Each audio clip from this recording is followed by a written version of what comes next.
They gathered to discuss a world they believed already lost. In the High Assembly Hall, a chamber of marble white alloys and suspended holographic constellations, the delegates of 43 species reviewed the final report. Earth non-compliant, Earth silent, Earth absent from every assembly session for 312 years, a nuisance item placed near the bottom of the agenda, below mineral tariffs and border survey rights. The Volari speaker flicked a talon against the display, enlarging an old transmission. Grainy. Human diplomats. 2 centuries outdated in clothing and speech. Declining membership. We have our own matters to resolve, they had said. We will stand apart. Apart, the council translated, had always meant inferior. Primitive culture, barely unified, murmured the Kestrel envoy. Their planet remains fractured by nation-states. Their conflict cycles persist. Their archives show no stability period exceeding 90 years. The delegates nodded, feathers and scales and chitin glinting under warm chamber light. The council's pride was not subtle. They governed from a height of shared power, shared technology, shared law. To refuse them was to declare irrelevance. They did not merely abstain, said the archivist monarch of the Siraxi. They did not even send observers. We have extended courtesy invitations every decade. No response. His crest dimmed to a cold violet. Silence is not neutrality. Silence is insult. A faint ripple of amusement moved through the tiers. The council chair, a crystalline intelligence core housed in a suspended grav lattice, flickered with slow amber pulses. Integration protocols are straightforward. If diplomatic outreach fails, we intervene humanitarianly. Stabilize the population. Establish guidance structures. Phase in legal frameworks over 18 cycles. Their resistance potential is negligible. Do we have fleet strength allocated? Someone asked. The logistics hologram unfolded. 10,000 ships earmarked for the Earth Reintegration Directive. Not warships, at least not by the Council's vocabulary. Just enforcement vessels, escort carriers and atmospheric pacifiers. Enough tonnage to surround a world 10 times Earth's mass. The hall barely reacted. It was procedure. They have no mass navy, an Elictari admiral said. Their last recorded orbital fleet was decommissioned a century ago.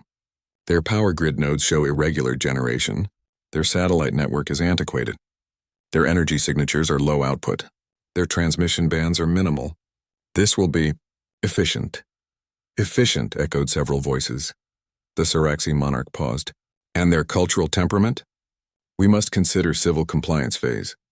The Volari speaker displayed a behavioral profile. Pack mammal aggression, high trauma tolerance, rapid adaptation under pressure, hierarchical loyalty patterns, mythological self-conception. Wolves, the summary concluded. Outdated hunters. Wolves can be domesticated, the Kestrel envoy said lightly. A murmur of soft laughter. No one noticed the pause in the chair's luminescence. Less than a second of system hesitation as something in the deep records cross-referenced and failed to load. The chair spoke again. Proceed with the standard outreach attempt. If they refuse entry, we initiate controlled pacification.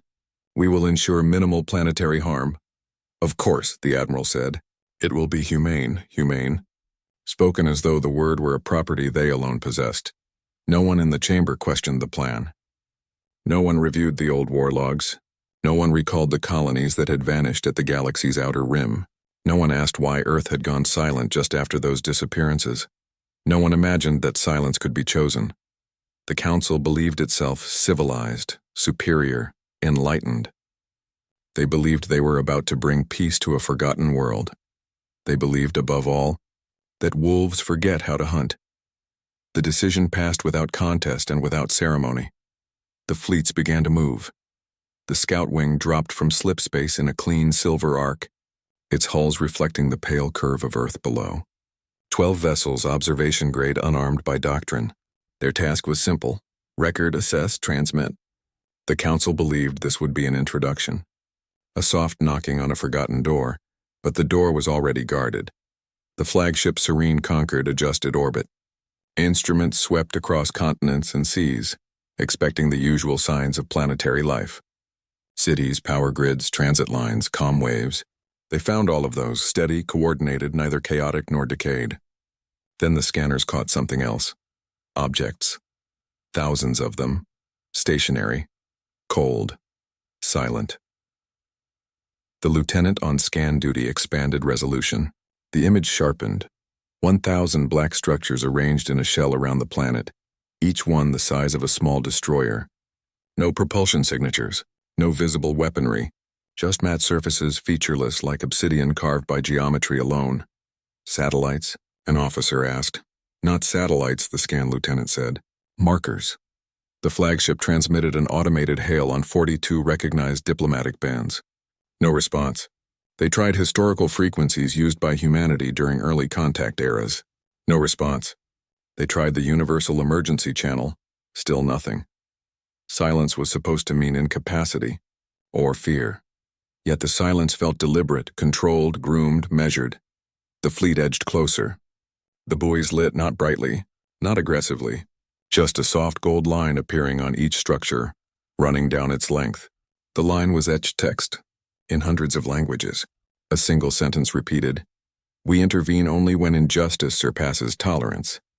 On the flagship, the ambassadors exchanged glances. This was not a proclamation of sovereignty. It was a warning of thresholds. A second line scrolled across the buoy surfaces, slower, heavier. If you approach with chains, turn away. The ambassador of the Kestrel leaned back, feathers stiffening, dramatic artifacts, psychological theater. The primitives are imitating myth, but the Siraxi liaison said nothing. His crest was flat, his pupils narrowed. He had studied old wars. Wars before the Council consolidated order, when humanity's fleets were not relics but active instruments. He remembered the reports, the Outer Rim colonies, the silence that followed. The buoys pulsed again, not in threat but in transmission. The flagship received a burst of coded data, coordinates of destroyed tyrannies. Casualty logs, full audio-visual broadcasts of interventions carried out by forces unknown. There were dates. There were signatures. There were worlds the Council thought had fallen to natural collapse. Here were their final minutes in perfect clarity. Play 1, the ambassador ordered. The recording unfolded. A world burning under the rule of a hereditary despot, civilians in chains, bombardment zones, a signal in the dark, then a fleet, ships of black alloy and tungsten spine, arriving without heraldry, surgical strikes, infrastructure spared, civilians shielded, armies disarmed without slaughter, and the final message spoken to planetary survivors. We do not rule. We prevent. One line flared alone, stark against silence. Wolves do not hunt for glory. The ambassador laughed once, sharply. They are myth-making, a culture desperate to be feared. It is a bluff. The liaison did not look away from the screen. Bluffs do not leave verified casualty indices. Punchline stinger. The numbers were real. In the calm of the command deck, Earth rotated silently below them. Not weak, not frantic, simply present. The scout ships attempted another hail. This time a response came. Not words, not protocol, but a precise adjustment of orbital vectors. The buoy network shifted by 0.4 degrees, opening a corridor angled toward the dark side of Earth. A gesture. Not welcome. Observation. No weapons activated. No threats issued, just a corridor. An invitation to see what stood behind the silence. Another stinger line. Quiet. Wolves do not bark before they bite. The scouts moved forward, slow, engines trimmed to non-threatening burn. Below them, the planet waited. Patterns of industry and energy pulsed with calm confidence. No panic, no mobilization. They had been watched for centuries, and humanity had watched back. The scouts crossed the threshold. The order to fire was delivered without ceremony. From the Council's forward carrier line, 300 energy lance projectors aligned in perfect hemisphere formation and released their beams toward low orbit. The lances were clean, controlled pulses measured to disable, not destroy. They were meant to demonstrate superiority without bloodshed, a civility of force. The beams crossed the silence between fleets in 0.8 seconds. They struck the first human vessel. The ship did not break. The energy spread across its hull in a slow wave of shifting dark metal plates, no shields, no shimmer, no barrier fields. Just solid matter, flowing like muscle beneath skin. The strike dissolved across layered armor lattices and re-emerged on the far side of the ship in a redirected plume of cascading photons, vented cleanly into space. Impact registered, the Council gun officer reported. Damage is negligible. He hesitated. His eyes scanned readouts that did not make sense. Energy absorption efficiency, 97%. He said it quietly, as if volume might alter the reading. The bridge fell still. They fired again. The second volley hit 3 vessels simultaneously. Same result. The human ships did not dodge. They did not raise shields. They simply took the fire, like stone cliffs enduring waves. The beams diffused, redirected, refracted into harmless auroras of pale green light that shimmered briefly against the void. Are they using reflective metamaterials? The Kestrel envoy asked. No. The signatures are internal. The hulls are metabolizing energy distribution, said a Siraxi analyst, like armor that remembers stress. A murmur rolled through the Council channel. Confusion is not fear, but it is its beginning. On the human bridge, Captain Elon Ward watched the incoming fire without comment. His crew did not cheer. They did not react. Their ship was built for this. Their silence was not defiance. It was familiarity. Return nothing, Ward said.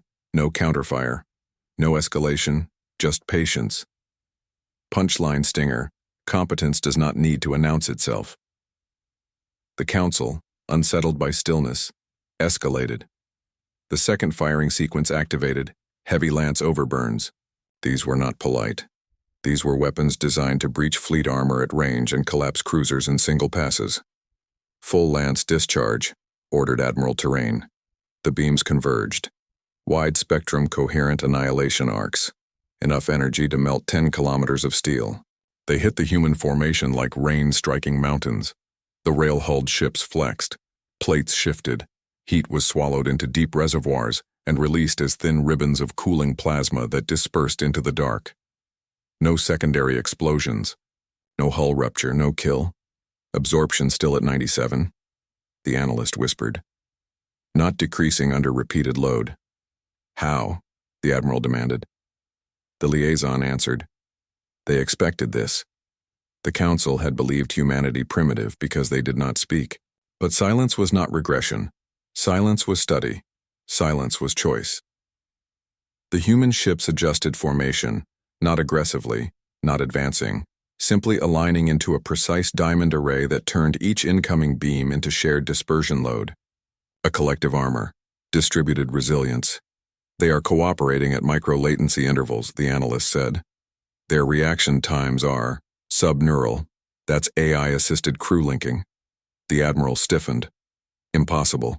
We banned integrated combat cognition networks. That treaty was unanimous. Yes, it had been. Punchline stinger. They were not there to vote. The Council launched a third volley, this time with panic-edging calculation. Beam convergence narrowed to strike a single human capital vessel. A decisive demonstration. An ending. The lance struck true. The ship brightened once like a star being born behind armor. Then the light faded. The ship remained. A single human voice transmitted. Broad spectrum, calm. We do not fire unless fired upon with lethal intent. You have not crossed that line. Yet. No threat. No anger. Just clarity. The Admiral looked at the casualty projection models. They now predicted 0 probability of victory in a direct assault. Not low probability. Not unlikely. 0. He turned to the ambassadors, voice thin. We miscalculated. Below them, Earth continued its rotation. Oceans, clouds, cities lit in quiet networks. Humanity was not hiding strength. Humanity was conserving it.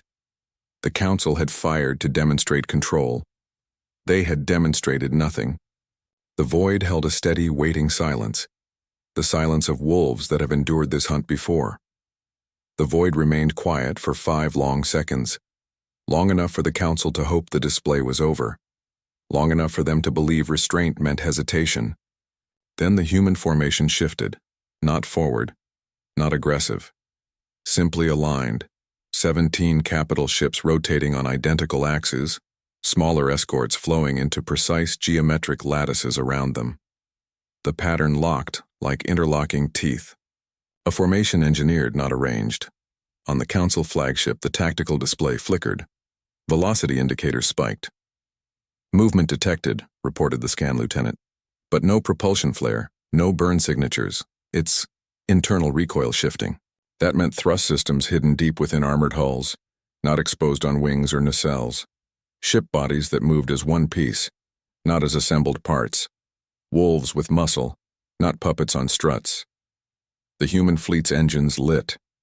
Not flames. Not plasma. A dull white glow, cold and clean. Controlled wattage release from deep reactor compression. The human cruisers surged forward. The Council's velocity readings recalibrated twice before they stabilized. Mach 9 equivalent. Mach 14. Mach 21. Mach 27 not atmosphere. Mach, of course, not sonic constraint, but the fleet's computer translated speed into relative perceptual equivalence. Mach 27 in combat maneuvering range was not impossible. It was forbidden by physics. It was suicidal, unless you had hulls built to survive it. "Formation destabilization approaching our line," called the helm officer. His voice had gone thin. The Council carrier line began compensatory repositioning. Vector thrusters flared in sudden bursts across hundreds of ships. They tried to widen the engagement gap. They tried to hold range. They failed. The human ships were not accelerating toward them. They were accelerating through the engagement zone, straight into the heart of the formation, like wolves slipping through the legs of an oncoming stampede. Punchline stinger.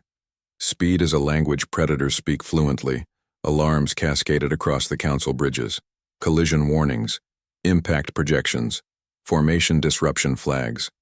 Yet the humans did not collide. Their trajectories traced impossible arcs, pre-mapped through the Council's own lattice patterns. They had studied this formation before. "Predictive pathing," whispered the Siraxi liaison. "Not reactive piloting. They planned these routes long before we arrived." The Kestrel envoy snapped his feathers tight. "Then how?" The liaison answered without looking at him. "They've been watching us for centuries." The human ships passed between two Council cruiser phalanxes, gaps measured in 12-meter clearance windows, closing at velocities that should have shredded both fleets. But there was no scrape, no breach, no misalignment, just velocity as precision. Council captains tried to readjust. Their command response loop was too slow, their neural link latency too high. Their formations broke, not catastrophically but in small fractures, stress points rippling into patterns of collapse. Carrier wings drifted out of coherent fire arcs. Frigates lost line of sight protection. Escort screens thinned. It didn't look like defeat. It looked like a formation simply forgetting how to be a formation. Punchline stinger. A wall is only powerful if it remembers it is a wall. The Admiral of the Council fleet recognized it immediately. This was the first stage of a dissolution strike. Humanity wasn't firing. Humanity was stripping them of formation identity. One human cruiser, sleek black hull, reflective only in suggestion, pivoted within the Council's central air control vector. Its ID tag flickered in visual recognition. Eidolon Lance. The Admiral's blood froze. The stories were not myth. They were reports. Real ones, classified, ignored. The Eidolon Lance sent a single narrow beam transmission to every ship in local space. "We will not kill unless forced. Break formation. Do not fire. Do not advance past buoy line, no threat. Just instruction." In response, several Council captains panicked. 3 ships fired. Just 3. Bright energy pulses streaked toward the human spear point. The Eidolon Lance rotated one hull segment. Armor plates flexed. The beams dispersed, redirected, absorbed, 7% efficiency. As before, but this time the humans answered, not with destruction, not with volleys. They moved. Acceleration surged again, Mach 31 equivalent. The airless void shuddered in gravitational wake. The human cruisers swept past the firing vessels and left them untouched. They did not strike. They simply removed the conditions for firing. 3 Council ships found their reactors cold, weapons offline, guidance stripped, safeties locked. Human boarding was not needed. Human presence was not needed. Human message was clear. We do not escalate first. The council formation was now in disarray. Broken arcs, misaligned command routing, disrupted targeting grids. Their numerical advantage still existed. Their firepower still dwarfed humanity's. But neither mattered because cohesion was gone.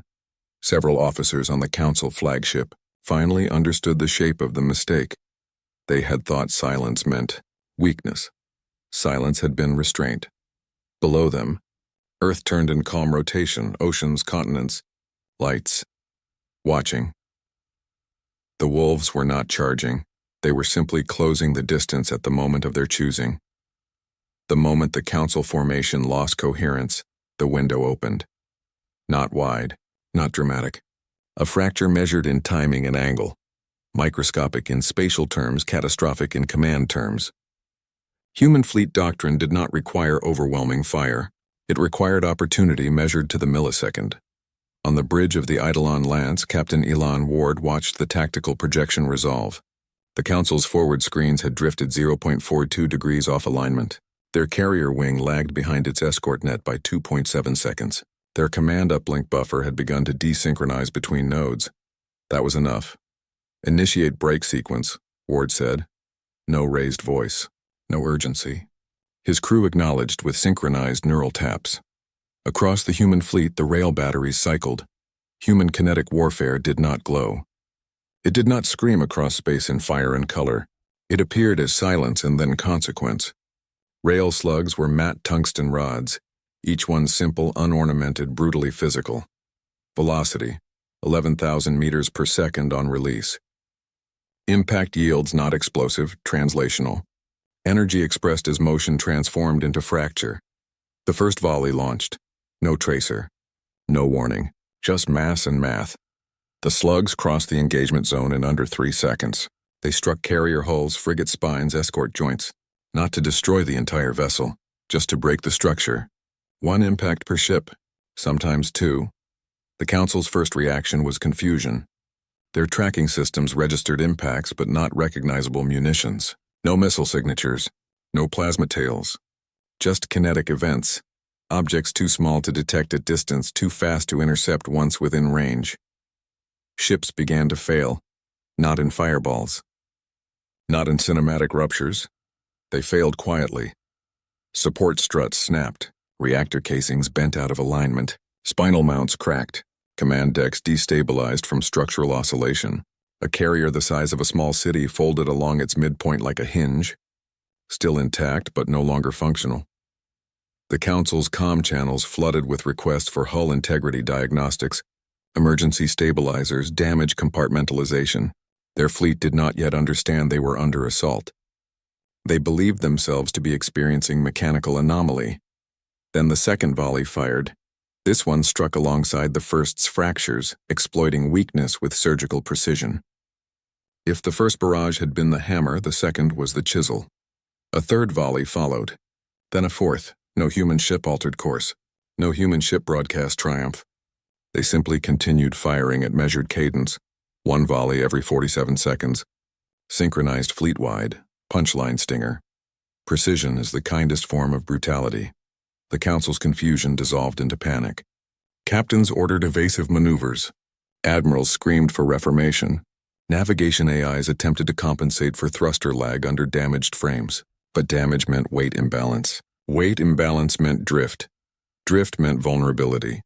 The human fleet did not need to aim. The Council ships were aiming themselves. On the Council flagship, Admiral Terrain stared at the casualty map. Red markers multiplied faster than her mind could process. 312 ships disabled in the first 4 minutes, 900 by minute 9. By minute 14, 1,800 ships had fallen out of operational capability. Not destroyed. Not vaporized. Not reduced to debris. Removed. Their engines offline. Their weapon systems locked. Their reactor cores safe. Their crews alive. Because the slugs had never targeted life support. Not once. The human strike had been as merciful as it was decisive. Punchline stinger. Mercy is not softness. Mercy is control. Admiral Terrain finally understood the message. The humans had chosen every outcome. Even survival. The Eidolon Lance transmitted a data burst, encrypted, time-stamped, archived to neutral relay nodes across the galaxy. Every kinetic impact was logged, every structural failure recorded, every casualty prevented noted. The battle was not only being won, it was being witnessed. The Council had entered this conflict believing history belonged to the victors. Humanity knew history belonged to the archivists. On the human bridge, the comm officer looked to Ward. Transmission relays established. The data package is broadcasting across 14 civilian channels. Ward nodded. Good. Let them see. The Council would not be able to claim misunderstanding. They would not be able to claim provocation. They would not be able to claim self-defense. The record would show the Council fired first, humanity absorbed without, retaliation only, non-lethal disablement. Followed, civilians were never targeted, mercy was extended even while dominance was asserted. The Council fleets now drifted in disarray. Engines cooling, targeting arrays inert. Their numbers still dwarfed humanity's. But numbers did not matter when the ability to act had been removed. A Siraxi comms officer whispered on an open channel. Voice breaking, why are you sparing us? The reply came from the Eidolon Lance, steady and unadorned. Strength is not proven in death counts. Strength is proven in choosing not to increase them. Silence followed. Not the silence of fear, the silence of comprehension. Earth continued to turn below. The humans held position, not advancing, not crowing victory, simply present. The first break was complete. The wolves had shown their teeth. They had not yet bitten. The battlefield hung in suspension. Drifting hulls, silent carriers, engines dimmed to cooling embers. No explosions now, no fire. No screaming comm channels. Just quiet. Humanity had not fired a kill shot. Not one. The Council fleet was disabled, not destroyed. Crews alive. Life support intact. Command networks intact. The difference was not subtle. It was intentional. On the Eidolon Lance, Captain Elon Ward stood before the wide communication array as it synchronized across every surviving vessel, Council and human alike. The transmission would not be encrypted. It would not be hidden. It would not be triumphant. Ward simply spoke. This is Captain Elon Ward of the Terran Defense Assembly. Your fleets are disabled, not defeated. We will not harm your crews. We will not target escape craft. We will not pursue your vessels once they retreat beyond the buoy perimeter. His voice was steady, unforced. We know why you came. You believed we were stagnant, primitive, unprepared. You believed silence indicated frailty. He looked at the display of the Council. Flagship. Lights flickering as power flows. Stabilized. You misunderstood the purpose of silence. Across the Council channels, officers listened. Some trembling, some furious, some numb. Ward continued. 3 centuries ago, at the outer rim of mapped space, a species not in your records began erasing worlds. They executed entire planetary populations. They enslaved survivors. They consumed resources until the systems died. We encountered them. We fought them. We held the line. He did not raise his voice. We asked for no assistance because you would not have believed the scale of what we faced. A murmur rippled through the Council decks. The Siraxi liaison clenched his jaw.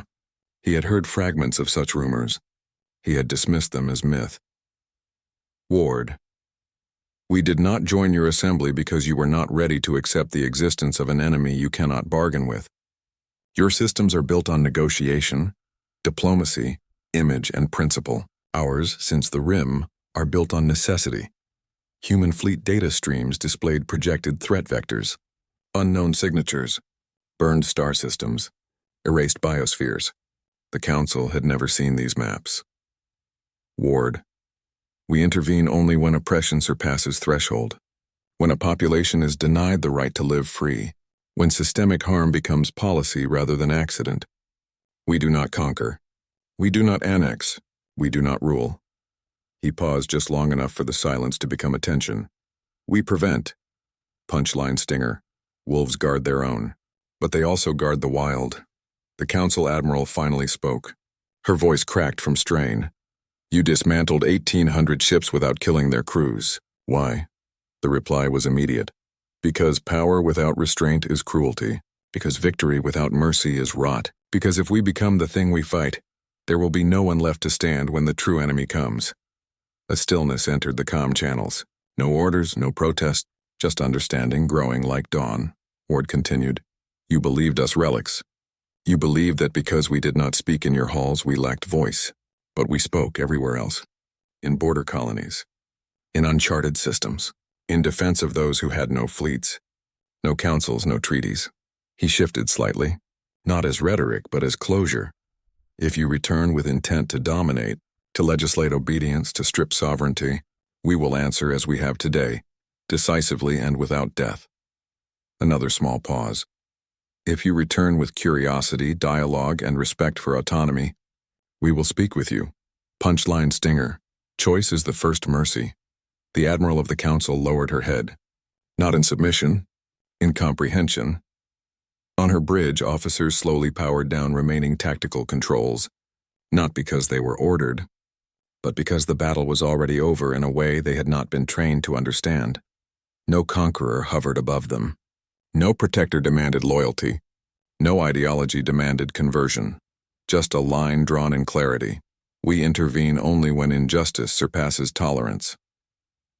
Ward gave the final sentence of the broadcast. If you return, return in peace. If you do not leave in peace, the path is yours. The transmission ended. Silence. But this silence was new. No longer tension. Not calculation. Not fear. The silence of two civilizations seeing each other accurately for the first time. The wolves had spoken. Not to threaten, but to define the terms under which they walked the stars. The council fleets drifted, intact but unable to act, held not by force, but by the absence of it. The battle had already passed. Yet something still moved in the void. The buoy network shifted again. This time, the adjustment was not symbolic. It was functional. New vectors opened. Wide, slow, carefully mapped corridors extending from the Council's disabled carriers toward a stable orbital band above Earth's night side. The coordinates were unmistakable. Evacuation lanes. For a moment, no one spoke. The Council's Admiralty stared at their screens as if refusing to believe what they saw. Humanity was not surrounding them. Humanity was giving them somewhere to go. Then space rippled, not warp flash, not slip-space distortion. A quiet emergence, mass entering local gravity wells with far more precision than anything the Council could field. 47 additional human ships decloaked behind the buoy shell. Not attack vessels, not war cruisers, humanitarian carriers, medical barges, transit haulers capable of moving entire cities. Their hulls bore no weapon mountings. Their broadcast IDs marked function, not rank. On the Eidolon Lance, Captain Ward watched the readings arrive across tactical. Overlays. Begin intake pattern. Omega 4. Maintain non-engagement posture. The Iwari. Command moved through the fleet. Like a whisper carried by wind. Meanwhile, the Council's channels erupted. They're moving civilian transports. But where? Why? Are they preparing to take prisoners? Is this annexation disguised as mercy? None of those voices came from command. They came from fear. The Admiral of the Council fleet steadied her tone. Focus on the data. Identify what the lanes lead to. Her officers did. Their expressions changed. The lanes did not lead to detention. They led to safe orbit arcologies, habitats designed to shelter displaced populations. Capacity projections appeared. 20,000 civilian lives. The Admiral understood immediately. These are not for us, she whispered. They're prepared for someone else. The Siraxi liaison nodded. Humanity has not been preparing for us. They have been preparing for the worlds lost at the rim. On every screen, the humanitarian carriers adjusted position. Their docking ports opened, not toward the Council fleets, but toward empty space. The lanes were prepared for refugees who were not yet here. Meaning, humanity expected them. Meaning, humanity had known the pattern of collapse would spread, meaning, humanity had drawn these lines ages ago. Punchline stinger. Mercy was not improvisation. Mercy was doctrine. The Council Admiral keyed a direct line to Ward. Your stance is clear. Your strategy is clear. But we must understand, who are these corridors for? Who are you expecting? Ward did not answer immediately. His eyes flicked to star charts rendered in dark blue and gold, coordinates of extinguished systems once vibrant, now void. He spoke slowly so the meaning would land. There are worlds that will run, Worlds that will be hunted. Worlds that will not have fleets to defend them. We cannot stop what is coming. Not entirely, but we can make sure someone survives it.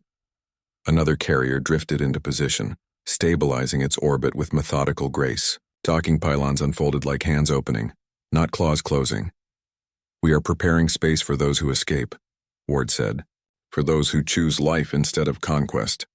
For those who are willing to live without chains." The Admiral's voice was softer now. "And us? What is our place in this?" Ward looked at the Council fleet, great, gleaming, wounded, pride broken but not destroyed. "That is your decision," he said. "We will not force it." Below them, Earth remained silent. Not triumphant. Not defensive, just steady.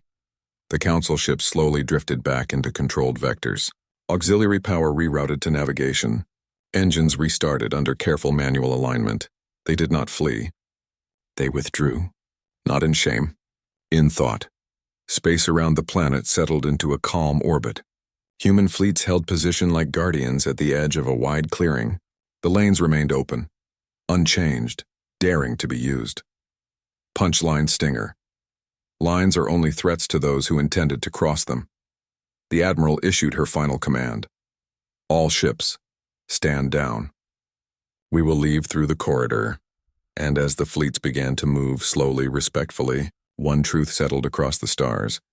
The wolves had not drawn these lines to keep others out. They had drawn them to keep space open for those who would soon need refuge. The Council withdrawal began cleanly.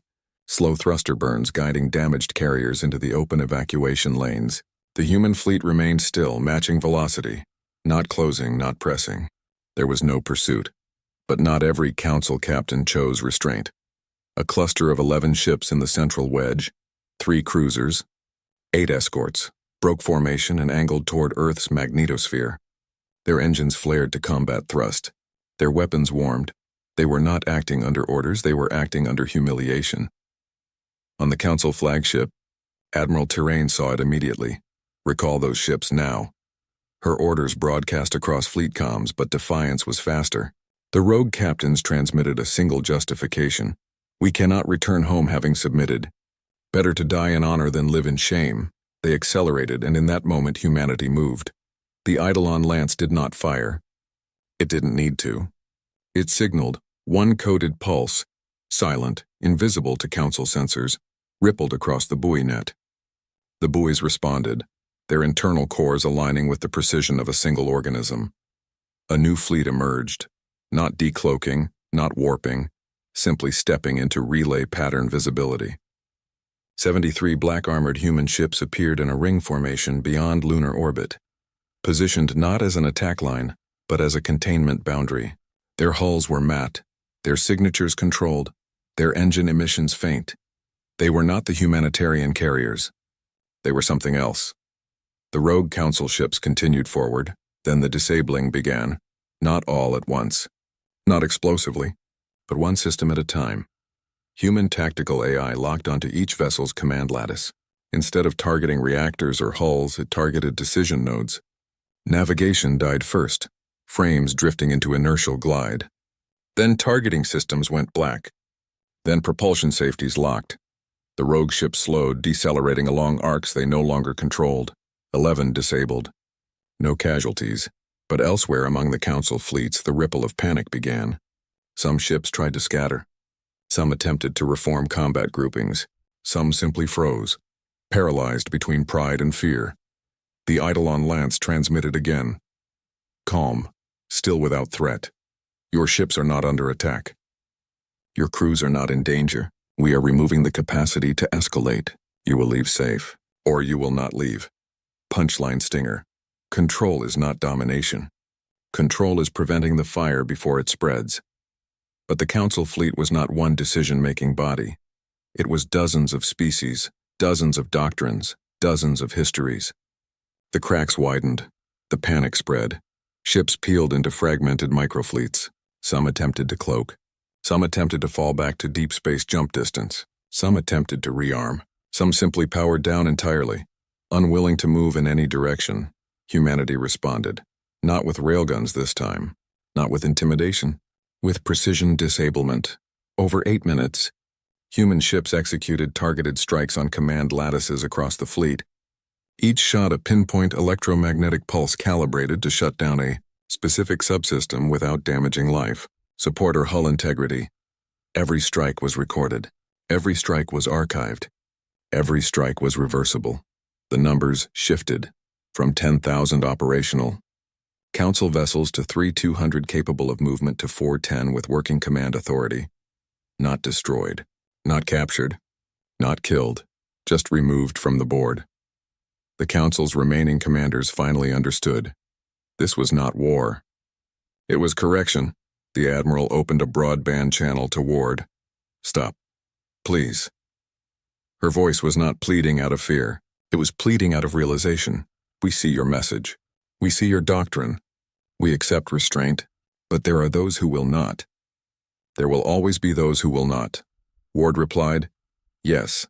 His tone did not shift. That is why we do not wait for consensus. Consensus follows demonstration. Punchline stinger, mercy must be taught, not requested. The Admiral looked across her broken fleet, at the drifting hull stabilized only by humanity's refusal to strike. She exhaled once deeply. You could have erased us, Ward answered. If we wanted to erase you, you would not be speaking. Silence settled again, but unlike the first silence born of uncertainty, this silence was recognition. The Admiral bowed her head. Not as surrender, but as acknowledgement. We will leave, and we will speak truth when we return home. Ward inclined his head slightly. Then our work here is finished. Human fleets held position. Council ships began controlled withdrawal. 4 or 10 vessels maintaining escort corridors for the wounded, the drifting, the powerless. Gravity wells steadied. Thruster signatures aligned. No alarms, no chasing. No final blow, just another silence. Not the silence of tension. Not the silence of threat. The silence of a closing lesson. The wolves had shown the second truth. They knew exactly how to kill. And they chose not to. The Council ships that could still maneuver formed into slow withdrawal lines, guiding disabled vessels toward repair cradles established by the humanitarian carriers. The sky between fleets was quiet. No weapons tracking, no targeting locks, no intercepted commands. Only navigation lights and patient engines. Human medical shuttles moved first. They did not request docking clearance. They announced intentions, provided full transparency codes, and waited for consent each time. No ship was boarded without permission. No hull was cut. No system was accessed. Humanity made no claim of ownership over the wounded. The Council's med officers hesitated. Then necessity overcame pride. Airlocks cycled. Human medics stepped aboard. They carried no weapons. Only scanners, stabilizers, trauma gel, field nutrient kits. They treated humans and aliens with the same quiet focus. No speeches. No posturing. No conditions. On the Council flagship, Admiral Tyrain watched through a transparent bulkhead as a Terran medic fitted a Saraxi officer with a regenerative brace. The Saraxi's crest flickered in confusion. You do not ask for oaths, he said. The medic shook her head. Healing is not a transaction. The Saraxi did not respond. His pupils softened in a way that did not have a translation. Meanwhile, in orbit above both fleets, a transmission channel opened. Public, multilingual, legally formatted. It did not come from the Eidolon Lance. It came from a neutral node among the boys. The message was simple. We will now address the matter of proportional accountability. Council, delegates assembled on priority channels. The Admiral took her place among them. Ward appeared on their screens. Not looming, not elevated, just present. We recognize that your captains did not act as one, Ward said. We recognize that actions taken in pride do not reflect the will of every crew member, nor every government represented here. He did not need to say, some of you came to conquer. Some of you did not. We will conduct a war crimes inquiry, Ward continued. But it will not be punitive. It will be truthful. Digital logs unfolded, no commentary, no embellishment, only time-stamped data. The first shot, the escalation decisions, the rogue attack attempt, human disablement protocols, no interpretation. The record spoke for itself. Then humanity added nothing. They waited. Silence again. This one heavy, almost painful. The Kestrel envoy finally broke it. You are forcing us to acknowledge that we were the aggressors. Ward's Answer was quiet. No, we are allowing you to acknowledge it. Punchline stinger. A truth delivered gently is still a truth. The Siraxi liaison straightened his mantle, voice steady where others faltered. And what are your terms? You have won the field. You have moral position. What do you demand? Ward did not raise his head or voice. No annexation. No tribute. No oath of fealty. No strategic concessions. No resource rights. No military treaties. The delegates stared. Then what? The admiral asked. Does humanity require? Ward spoke the doctrine that had shaped every movement since first contact. Your acknowledgement that sovereignty is not granted by power, but by choice. He let that sit for one breath, and that no world may be forced into your assembly, not ours, not any. No one protested. No one argued, because the evidence of that principle had already unfolded across the void, in restraint, not destruction. The admiral exhaled, slow and deliberate. We will record this as precedent. Ward nodded. Then history will remember today accurately. Another silence, this one calm. Human med shuttles continued their work. Council engineers guided disabled ships back into safe lanes. There was no victory parade. No anthem, no triumph. Just an understanding made real. Humanity had won not through might, but through the ethic behind it. The wolves had delivered mercy, and the galaxy had recognized the authority of the hand that stayed the bite. The fleets were leaving, one after another. Council vessels aligned to departure vectors, engines warming in slow gradients.